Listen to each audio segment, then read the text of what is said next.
Pour les hommes, ceci est plus important que de faire l'amour, plus important que de coucher avec toi, plus important que le sexe. Qu'est-ce que c'est? En fait, la première chose, je dirais, c'est la sensation d'être en vie. Il y a des moments où tu es en couple avec quelqu'un et que tu sens que tu n'as plus de vie. Vous êtes tout le temps enfermés à deux, tout le temps l'un sur l'autre, des fois même c'est tout le temps des disputes, si tu veux. Et en fait, ce qui est plus important, même que le sexe, ou même que d'être avec une jolie fille, pour un homme, c'est d'être avec quelqu'un qui continue à le faire sentir en vie. Donc ça veut dire que vous devez garder chacun de votre côté peut-être vos activités, vos amis, peut-être même votre jardin secret. Okay, donc ça c'est important, d'être à fond dans la vie, d'être encore vivant, de faire encore des choses. Pas d'être comme dans une prison sexuelle où ça y est, je suis en couple avec elle, ça va être juste le missionnaire plan-plan le dimanche matin. Continuer d'expérimenter des choses ensemble. Pas porter des jugements. Un couple, il fait pas ça. Un couple, il regarde pas de ça. Un couple, il regarde pas de porno ensemble. Un couple, il va jamais en club libertin. Un couple, c'est bon. Tu vois? Non. Vraiment, pas s'encrouter, quoi. Vraiment, être avec une femme avec qui tu t'encroutes pas, c'est plus important. Il y a des hommes, ils sont avec des belles femmes, mais ils les quittent pour des femmes moins belles parce qu'elles étaient chiantes ou parce qu'ils s'emmerdaient avec elles. C'est malheureux, mais c'est vrai. Donc entretenir cette sensation d'être en vie, c'est souvent une sensation que tu as en début de relation. Quand tu fréquentes la personne les premiers mois, tu es tout feu, tout flamme.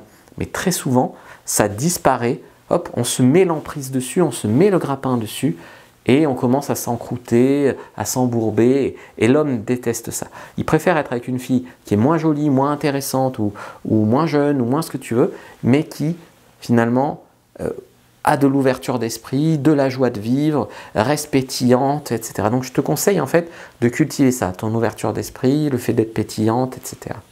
2, vous l'inspirez, donc vous le tirez vers le haut. Si vous arrivez en fait, au lieu, comme je disais, de vous refermer sur vous-même et d'être non, tu sors plus avec tes potes, non, à qui t'écris là encore, tu vois, au lieu de se refermer sur soi-même, de n'exister plus que dans une entité couple, genre on va voir des amis, on vient, on est d'accord, on pense ça, on regarde cette série, tu vois, il n'y a plus que on qui existe, il n'y a plus que nous, il n'y a plus d'identité propre, on s'est tous fondus, si tu veux, dans l'entité couple. Ça, c'est une erreur. Il faut garder votre individualité. Par contre, il faut que dans toute votre féminité, vous soyez sa muse, en fait. Il faut avoir une relation qui marche bien où c'est pas de la rancœur. Tu vois, par exemple, des fois, un mec, il est avec sa nana et puis tellement elle le gonfle, eh ben, il n'a pas envie de faire d'efforts. Il fait exprès d'être de mauvaise foi, il fait exprès de, tu vois, parce qu'il y a une mauvaise communication entre eux, parce qu'ils sont ensemble, ils s'aiment bien, mais il y a de la rancœur, il y a des non-dits, il y a de la mauvaise énergie. Alors que si tu arrives à être vraiment la fille féminine qui l'inspire, etc., même pour toi, il voudra rester beau, donc il va se mettre au sport. Pour toi, tu vas l'inspirer, donc il va se remettre à un art, par exemple, à la musique, au dessin. Tu vois, il faut avoir cette relation où tu le tires vers le haut. Moi, ma copine, et même mon ex, ça, je ne peux pas lui reprocher, on se tirait vraiment vers le haut. C'est avec mon ex, par exemple, que j'ai commencé à lancer mes chaînes YouTube. C'est elle qui vraiment me disait, mais mets-toi sur YouTube, vas-y. Elle a même fait 2-3 vidéos avec moi. Donc, tu vois, ça, c'est une relation de couple qui est vivante, quoi. Tu vois. 3, c'est être fier de sa femme. Beaucoup d'hommes, ils ont un ego et aussi une question d'image, tu vois. Donc, quelque part, il y a des hommes, ils sont dans des relations pas terribles, dans l'intimité, tu vois, une fois la porte fermée, ouais, c'est compliqué, quoi. Mais en société, ils ont une belle femme, par exemple, ou une femme qui est connue, ou une femme qui gagne beaucoup d'argent, ou une femme qui est, je sais pas, quel peut être le levier qui l'inspire. La plupart des hommes, ils veulent une femme belle à leurs bras, tu vois. Et en fait, il veut être fier de sa femme.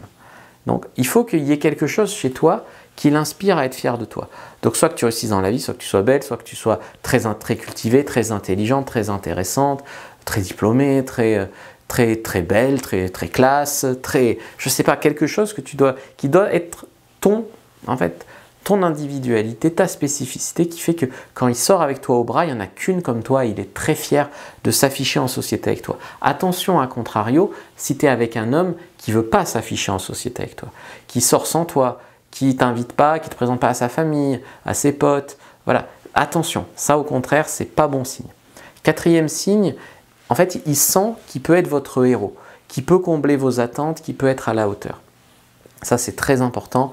Il y a beaucoup de femmes qui veulent être des femmes accomplies, des femmes fortes, des femmes indépendantes, des femmes qui gèrent tout. Et en fait, elles ne laissent pas la place à cet homme d'être leur chevalier servant, d'être leur, si tu veux, leur héros, leur sauveur, etc. J'ai pas besoin d'un homme, nani nana. Et en fait, si l'homme, en fait, soit tu es trop bien pour lui et il se sent pas à la hauteur. Il y a des hommes complexés qui, quand ils sont avec une femme mieux qu'eux, ils s'en vont. Elle gagne plus d'argent, elle est plus diplômée. C'est des choses que j'ai beaucoup vues. Hein. Lui, infirmier, elle médecin. Tant qu'elle est pas diplômée, ça va. Quand elle est diplômée, il se barre. C'est lui qui se barre. Alors que, tu vois, par exemple. Donc, ça existe. Quand l'homme, tu lui laisses pas sentir qu'il peut être ton héros, qu'il peut être ton sauveur, qu'il peut être à la hauteur. Tout ça, c'est une manière vraiment de le communiquer. J'en parle dans la nouvelle formation que j'ai faite qui s'appelle Polarité féminine, les codes de l'attraction. Sur Fabrice Julien Secret, vous la trouverez. Je te parle de comment vraiment communiquer avec un homme pour rester dans ta féminité et que vraiment il garde cette façon de vouloir. Parce qu'un homme, si tu lui fais sentir qu'il est ton héros, ton sauveur, il fera plus d'efforts pour toi. Il fera volontiers, il se mettra en quatre pour toi. Tandis que s'il fait des efforts et que tu lui fais sentir que c'est pas assez, ou que c'est bien le strict minimum, ou que oui mais bon ton ex faisait mieux. En fait, communiquer toujours par du défi, ou toujours par du c'est bien mais je suis mieux que toi. En fait, juste savoir dire merci, savoir dire j'admire ça chez toi, merci d'avoir fait ça, qu'est-ce que je ferais sans toi? Tu vois, ce genre de phrases-là, les mecs, ça les rend fous. Et ils vont chercher, honnêtement, plus qu'une femme avec qui coucher, une femme dont il peut être le héros, le sauveur. Voilà, on a besoin de ça. On a ça instinctivement en nous. 5, une fille gentille, qui a bon fond envers lui. Alors ça, généralement, au début, tout le monde est gentil, tout est tout rose, tout beau, tout rose, tu vois. Et puis, généralement, quand on entre en relation, il y a des moments où il y a, on va dire, des rayures sur la carrosserie. Il y a de la rancœur, il y a des non-dits, et il y a des petits moments où on serre les dents, on avale des couleuvres. Voilà. En fait, il y a des moments, moi je me souviens aussi avec mon ex, il y a des moments où je me suis dit, en fait, elle n'est pas gentille. Elle va te dire le truc pour te faire mal. Moi, mon père, si tu veux, est sourd, malheureusement. Et en fait, dès que, soi-disant, j'avais pas entendu un truc qu'elle avait dit, je suis pas sourd, heureusement, mais elle disait, eh ben, t'es bientôt sourd comme ton père, tu vois. Et en fait, elle voulait me faire mal. Alors que peut-être elle l'avait jamais dit ce truc, tu vois, ou alors elle avait dit, mais à l'autre bout de la maison. Être sourd comme ton père, tu vois, de la mesquinerie, de la méchanceté un peu comme ça, pour essayer d'avoir le dernier mot, pour essayer de passer pour une fille forte, pour essayer de je sais pas quoi, ça abîme énormément la relation. Donc finalement, ce qu'un homme voudra plus que le sexe encore, c'est une relation qui n'est pas abîmée par de la méchanceté gratuite, par des non-dits, de la mesquinerie, ce genre de choses. Je vous explique aussi comment faire ça dans ma formation qui s'appelle Le guide du couple heureux. Si vous êtes en début de couple ou si vous n'avez jamais su ce que c'était un couple heureux, vous pouvez prendre la formation Le guide du couple heureux. Ça vous aidera énormément à avancer, à savoir plus quoi faire. Donc j'allais te dire, une relation où il n'y a pas tous ces petits trucs abîmés, une fille qui a bon fond, qui s'intéresse à lui, etc. Et le levier numéro 6, c'est qu'il se sente respecté dans la relation et qu'il soit avec une femme, pour être 7, qu'il respecte. Donc si tu veux, un homme aura du mal à tomber amoureux d'une femme qu'il n'arrive pas à respecter. Donc à chaque fois que tu es trop gentille, que tu te dis, mais il va se rendre compte de la chance qu'il a d'avoir une femme qui est gentille, qui accepte qu'il soit tout le temps en retard, qui accepte parfois qu'il me parle mal, qui, quand il ne donne pas de nouvelles pendant 3 jours, est dispo au dernier moment pour le voir. Non, il ne va pas se dire « je suis chanceux d'avoir cette femme-là trop gentille ». Il va se dire « tiens, je me comporte n'importe comment avec elle et en fait, elle ne se fait pas respecter quelque part ». Et s'il se dit « cette femme ne se respecte pas », c'est qu'il se dit que cette femme, dans la hiérarchie, elle est inférieure à lui.